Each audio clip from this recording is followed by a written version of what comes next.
A-game strategy, let's talk about that. For the guys that are going to be watching this, what do we mean by A-game strategy? What would your A-game strategy be going forward? Me personally? Yeah, obviously bear in mind that your competitors could be watching you going forward, being the big name that you are.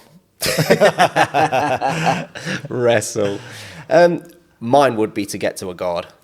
To get to a guard as not as quick as possible, because I quite like the idea of standing with the guy for a short period of time.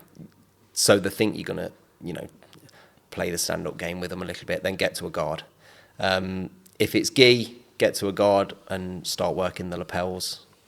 Half guard or close guard. I'm quite liking close guard at the minute as well. But for me, it'd be getting to a guard, as quickly as possible. Then let them panic. I mean, an A game is literally like what you've been saying to people, where you can be attacking those guys and then be on the back foot from the offset. I mean, we went to a seminar, didn't we? Was it Jude Samuel the other a few months ago, wasn't it? And he said, the only way you can make a guy predictable is by attacking him. And if you do, because they've got to defend in a certain way.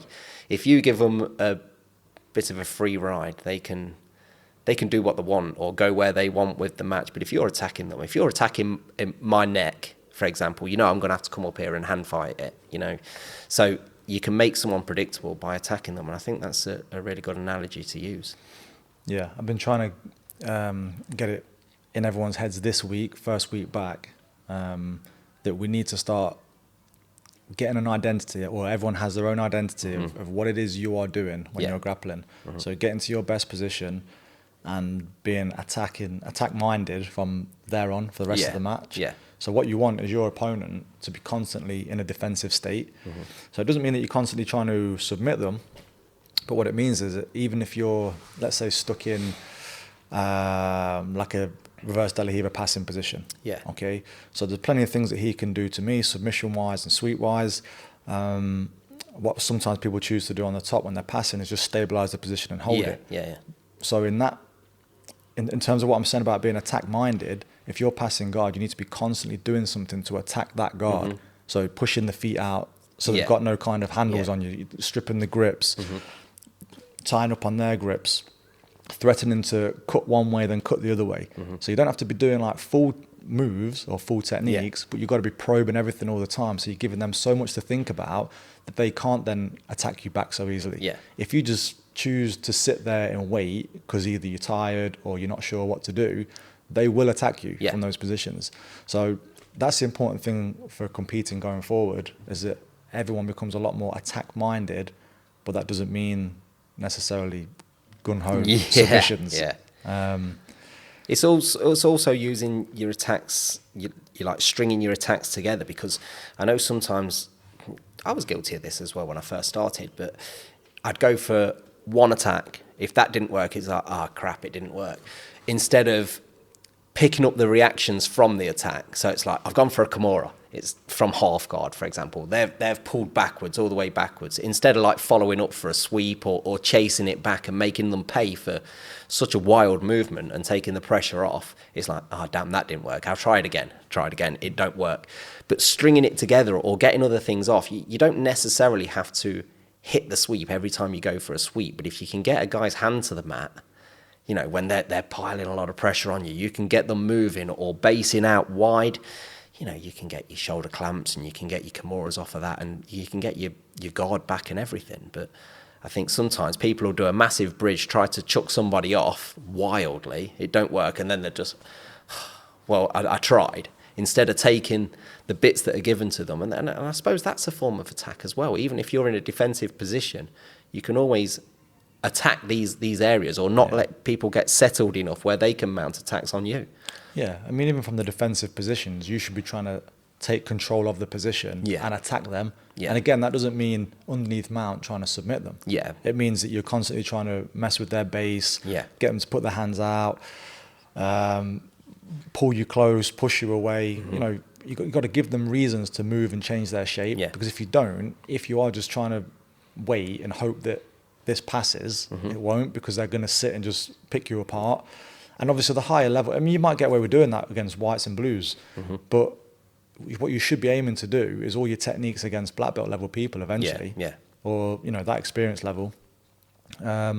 It's tough when someone's good in them areas also. I know we've stood up and we've played around, from stand up, and I've managed to get behind you, and the first thing you do is won't let me get my hands together, and it's the most frustrating thing in the world, because your eyes light up. It's like, right, I've got him here, but you just can't put your hands together. You're sinking your weight down low, and it's like, Jesus, how come I feel like I'm the one in a fight here when it should be you panicking? Yeah. And I think you can do it from a lot of positions. A few people down here are really tricky with it. I think Simon, it would have been nice to see Simon compete, because I think his guard recovery and his defence is real solid. But like you say, now if you can switch that where they're so confident with their own defence, maybe they'll let loose and attack a little bit more, knowing that if things do go wrong, they've got a way out of it and they're okay. They're going to be okay. Yeah. So basically going forward for everyone, especially for who's listening to this, the main things going forward that I want everyone to start doing, and I've just wrote it down here on my phone to make sure I don't forget any of it, but it's only really like 3 points anyway, is the first thing is to make sure that you go to the places where you want to be. Yeah, so as an example, if your best move is a triangle choke, and obviously Tarun was a good example of this, you get to close guard as quick as possible and you start going for your triangles. Great example of attacking the person. They can't do anything to you other than trying to base or pass the guard, which isn't attacking enough to put you off doing your attacks constantly. Yeah. Okay. If you end up, let's say they start to pass your guard, all routes should lead back to your closed guard again. Yeah. So what we were guilty of was guys starting to pass our guards, and then we're in half guard and accepting to play that game. But that's not anyone's game down here. Not really. I can't think of anyone who's a big half guard player. So you end up half guard, you work your way back to closed guard, you're there again, you've recycled it back to the where you started, and you're going again. Same thing. You're trying to submit them, they can't do a lot to you. And to be honest with you, when I started competing, that's all I ever thought about was getting to closed guard. And if I wasn't in closed guard, how do I get to closed guard? And all routes need to lead back to that.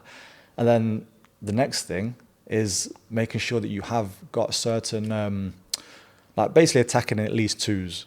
Okay, so an example would be of what we did on the class this week. We got to butterfly guard, we went for the shoulder clamp position, and then we're looking to hit the inverted armbar from it. So we did loads of drills on that. So again, an attacking position where the guy on top can only defend. He can't, he could maybe pass my guard, but it's unlikely he's going to pass my guard in that position. He's definitely not submitting me in that position. Okay, so I'm just attacking him.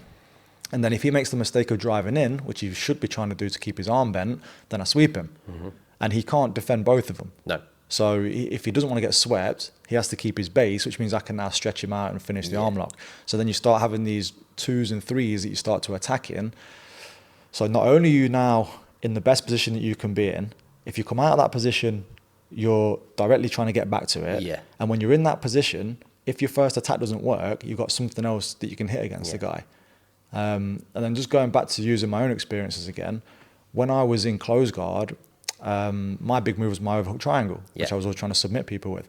And then after that, all I tried to do was get more and more setups for the overhook. So the thing that I found difficult was getting the overhook when guys are tough and keeping their elbows in and they're tough on top. So I just ended up with 4 or 5 different ways of getting overhooks. And one of them would usually work. And then that's it. Dead easy game plan. Do you find that when you have literally, not saying you only had the one attack then, but that probably was your dominant position, and an area that probably one of the only areas you felt comfortable attacking, do you think it made life a lot easier in terms of that's it? I mean, when you broaden your game and you get like a massive arsenal of weapons that you can use, you can sometimes get a bit of a paralysis from analysis type situation where it's like, I could do this, but he's going to counter with this. But when you don't know that, it's kind of like, stuff it, I'm triangling. I'm going to get an overhook, I'm shooting a triangle, that's it. I think with nearly all competitors in the jiu-jitsu world, I think you have a certain period where you become very good at jiu-jitsu, but you're not world class yet. And that it's then when you have certain moves that you believe in 100% that are black belt level, you know you could submit everyone with them, and you go to competitions and you're just doing them. All the other moves you're not sure about yet. Then when you become more well-rounded and you become world class, if you like, then you go to competition, you're like, well, I could do this, I could do that, and I could do this. And your game becomes so much more diverse that you lose that directness that you once had. Yeah. So again, trying to get it into everyone for the next competitions that we do, I would say you should know a month in advance of your competition of what your game's going to be. You should know already that regardless of whatever happens, however I'm feeling on the day, whatever my opponent's going to do, I know where I'm best. I know what I need to do to get to that position. Yeah. I'm just going to keep spamming it over and over again.